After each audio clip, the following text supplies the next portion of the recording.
Mental హెల్త్లో నిన్న సాయంత్రం ఒక 15 కేసులు డయేరియా వామిటింగ్స్ మనకి రిపోర్ట్ అవ్వడం జరిగింది.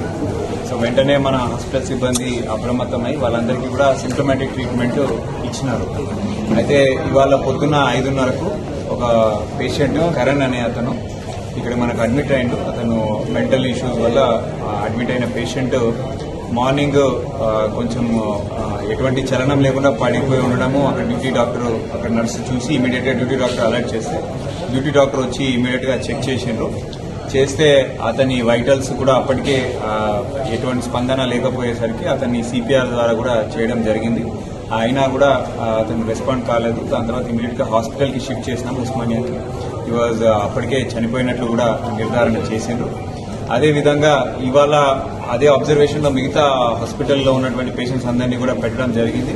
అయితే మనకు సాయంత్రం వరకు ఇంకొక 65-70 కేసులు కూడా ఈ వామిటింగ్స్ డయేరియా ఉన్నట్లు మనకి వచ్చినాయి.